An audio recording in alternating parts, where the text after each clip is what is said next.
Guys, what's going on? Joe here with Odyssey Off-Road. We're in the garage today, doing a little walking around of the dirt bike, and we're going to talk about, I thought this would be fun to do, a list. I got them written down here. I got two lists for you, actually.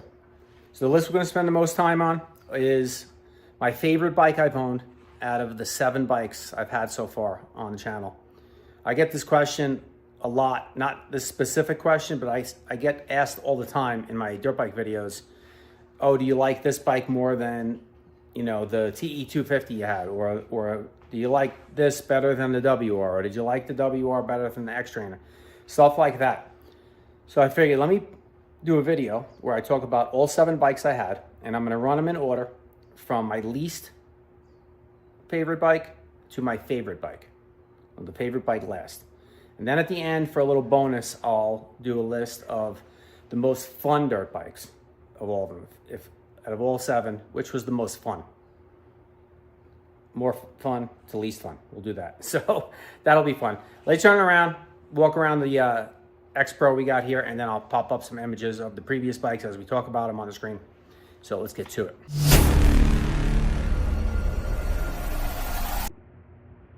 All right, guys. So right in front of us, we have the most current bike, the 2025 Beta RR X Pro 350 4-stroke. It's been an awesome bike. I think you guys will be surprised where it lands on my 2 lists. So let's get to it. So for the best bike I've owned, or favorite bike I've owned, that's the first list, going to be my favorite bike. So of the favorite bike I've owned out of the 7, let's start with the least favorite bike. And I think it's gonna shock some of you. My least favorite bike, number 7, at the bottom of the list, is the Beta X-Trainer I had. Some of you guys may be surprised about that one. And we'll talk a little bit about my decision on each bike on the list. So for the X-Trainer, the reason why I put it as my least favorite, although the motor was a lot of fun and I liked how small it was, there was something about that bike, the suspension just absolutely killed it for me. If you weren't going slow, the suspension was a huge detriment on that bike. And at the time when I bought it, I was literally just starting out riding. I was total noob, total beginner. And I was doing a lot of faster paced trails, which I still do now, a lot of open desert stuff, and that just wasn't the bike. Wrong choice. At the time, I was deciding between that bike and a Beta 200. I should have stuck with the 200. I actually had a deposit on that one first, and I switched it to the X-Trainer. Stupid of me, but I was thinking I could grow into the X-Trainer more because of the bigger motor. But in all reality, it turned out it just would have needed too much money to put into the suspension to make it worthwhile for me keeping. So we got rid of that one fairly quick. Great bike, but not for me. Number 6 on the list was my first bike. The CRF, the Honda CRF 250F. That bike lands just ahead of the X-Trainer, and some people would think that bike would be at the bottom of the list just because it's probably the most least capable bike. But for me, it was really easy bike to ride. That's the bike I learned how to ride on. It was my first, whatever it was, 12 to 14 hours of riding dirt bikes was that bike. That was what I cut my teeth on a little bit, and then moved on to the X-Trainer, which was the mistake we discussed. So the CRF 250F, that was my number 6 bike. Moving up to number 5. And this bike should be much higher on the list, but I'll tell you why it wasn't. Number 5 on the list, the 2024 Husqvarna TE150. Now, this list is going to be much different when we talk about the most fun bikes I've ever had. But for this list, my favorite bike, it's number 5. And this bike would have been probably number 1 if it not been for the transmission gearing on that bike. That bike has gearing of a MX bike. So open roads, you know, long rides, faster pace riding. It really revs out and screams. That bike's really awesome. Single track weapon. Suspension's phenomenal. It's the same chassis, all that stuff as the 250s and the 300s. So great bike. And the motor was awesome. Plenty of power. Downside to that bike, which kept it low on the list for the best bike I've owned, my favorite bike I've owned, is the gearing. That was the only time. And you know, if you're doing a ride, you hit some connecting trails. When you're on those connecting trails with the 150, it is screaming. Even clicking it up with the 6th gear, it's got the MX transmission in it. It doesn't have the same transmission that the TE 250s, 300s have in them. So that's why that one's so low on the list. But really, if it wasn't for that, it probably would have been near the top. Number 4 on my list is the WR450F, the 2025 WR450F I had. That was the number 4 favorite bike. That bike just didn't gel with it. I don't know what it was. There was something about that bike that I just didn't gel with. It didn't run as good stock as my WR250F did. I had to keep that bike corked up, or else it would run too lean. And there was no ECUs available at the time for me to do any tuning. It was a long, drawn-out thing with that bike. That and the 5-speed transmission I wasn't in love with. Going slow, I always felt like I was battling the right gear to be in. It was constantly, you know, going slow through technical stuff. I was constantly bouncing back and forth between first and second. Whereas some other bikes that are better at going slower, you can kind of just keep them at second, lug them, bring them out in second. That one had a very short second gear, funny second gear. If it had the 6-speed that the WR250F had, it might have been higher on the list. So that was it with the WR450. Number 3 on the list. Now we'll get to the nitty gritty. We only got 3 bikes left. So number 3 on the list was the 2025 Husqvarna TE250. You may be saying to yourself, that's probably the best bike you own, Joe. Well, I guess it depends on how you look at it. I had a lot of things I considered in this list. Again, this is the list of my favorite bikes. So that bike, awesome bike. Probably the most capable bike I owned to date. But fell number 3 on my list. No particular reason other than the fact that the 2 bikes ahead of it just graded higher in my overall scoring in my head. So that's why the TE250. I don't really have a lot to say about that bike. It didn't really there wasn't really any negatives. In the top 3, it's going to be hard to find any negatives on. So starting with that one, the third, number 3 bike on the list, the TE250. Just didn't really have a lot of negatives. Just wasn't my favorite. So let's bring us to number 2. Number 2 bike on the list, and you guys probably after hearing this one, you can know which one's number 1, but number 2 bike on the list is this bike right here we're looking at. The 25 Beta 350 RRX Pro. I cannot say enough good things about this bike. I really can't. And it's neck and neck with my number 1 bike. Probably a lot of you are going to say this is the number 1 bike. But we'll get to that when I get to the number 1, talking about that one. This bike does everything well. It lugs, it goes slow, it goes fast. The suspension is super plush. It's comfortable. It starts every time. Doesn't flame out. Gets great traction. Doesn't want to rip your arms off. It's just a really good, well-rounded bike. Probably has made me more capable on trails that in the past on other bikes I would have been nervous going down, and has really boosted my confidence a bunch having this bike. So that's number 2. Beautiful bike. Now let's get to number 1. Drum roll, please. Number one bike, my favorite bike that I've owned out of the 7. The omission from the list has been obvious to this point. It is the 2025 WR 250F that I had. Some of you probably think I'm crazy, that was my favorite bike out of all the ones I mentioned.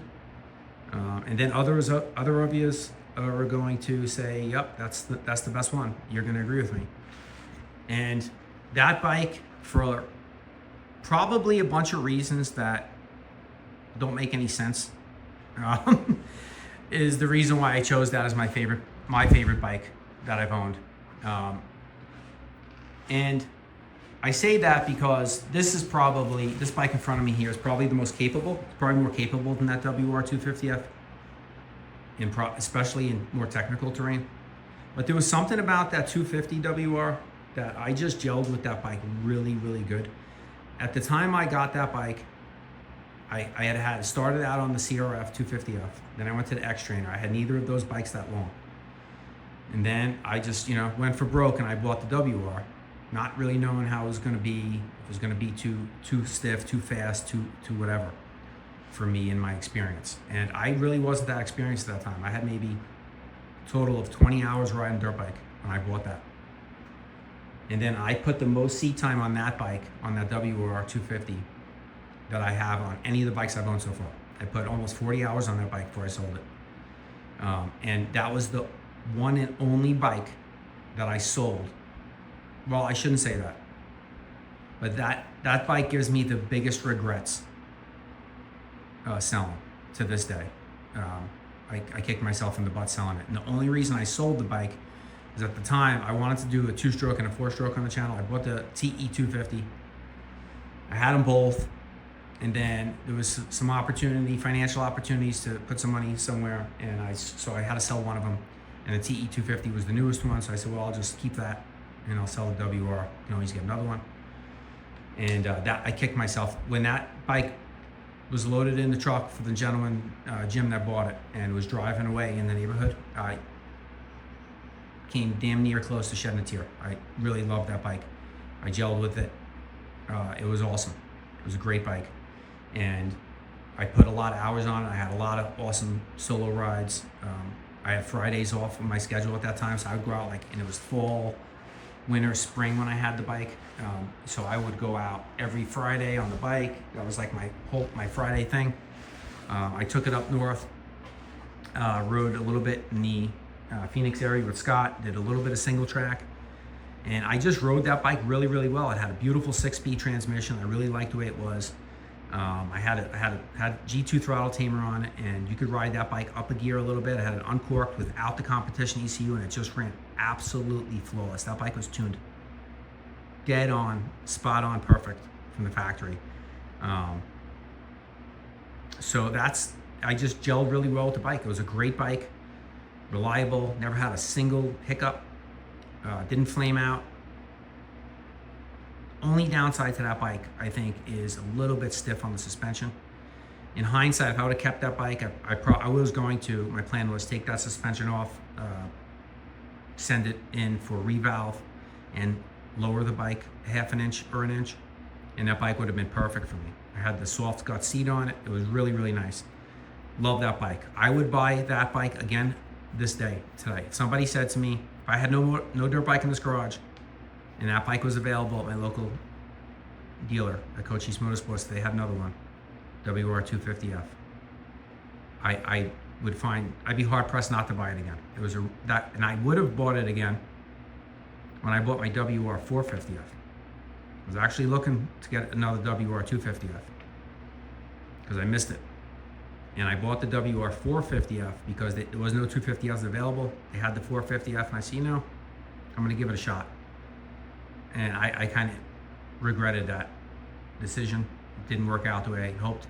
But if I had bought a second WR250F at that time, I'd still have that bike today. So that's why we have this X-Trainer here. It's because the WR450F didn't work out. So now onto a fun list. I think this will be a fun list, and we'll make this one quick. The most fun bike I had, okay? This is gonna be a much different list than the first This is the bikes that have been the most fun for me. We'll do this one top to bottom. How's that? So the most fun bike I've owned, that TE 150. 24 TE 150. Most fun dirt bike I've ever owned, bar none, out of the 7. That bike is like literally a 38 horsepower mountain bike with phenomenal suspension. It's light, it's flickable, plenty of power. It lugs like crazy for a small motor, and you can ring it out. It was lively, it was light, it was flickable. You know, had the same suspension chassis as the 250s and 300s, so it handled and rode phenomenal. That bike was so much fun, so much fun. I have it. I'd have it again right now. If I could afford 2 bikes, I'd have that bike still today. Number 2 most fun bike, the WR250F. So that falls one spot on this list. That bike also had a ton of fun on it. Playful, felt light. That was the other thing about the WR450 that didn't do it for me about as well as the 250. It just felt heavier, a lot more engine inertia. That WR250F, number 2 on the list for most fun bike. If it had a little bit softer suspension and didn't beat you up as much on the chop, it'd probably be neck and neck with the TE 150. It was a really fun bike. Number 3 bike on this list is going to be, because you guys think this is a crazy one, is the first bike I owned, the Honda CRF 250F, the air-cooled Honda. Why would that be number 3 on the most fun bikes? Why? Because you can wring that thing's neck, and it will never hurt you, it will never kill you. Now the suspension might buck you off because you'll find the limit to it real quick. But that bike was a lot of fun. I had a lot of fun learning how to ride dirt bikes. That was where I learned how to ride a dirt bike on, and I had a lot of fun. I will never forget the day it totally clicked for me. I remember riding it a few times and being super, super scared. And then I'll never forget one time, went on a ride. It was an evening, kind of like this. It was kind of gloomy there at a distance. You can see the rain clouds there at Storms by the Mountains. And I went out with my buddy Nick for a dinner ride, a ride after dinner, and it started raining on us.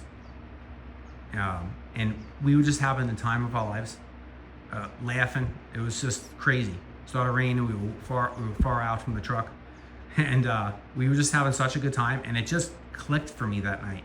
Like, I rode the bike well. I was in a rush to get back from the rain, and I wasn't thinking about a lot. I was just riding.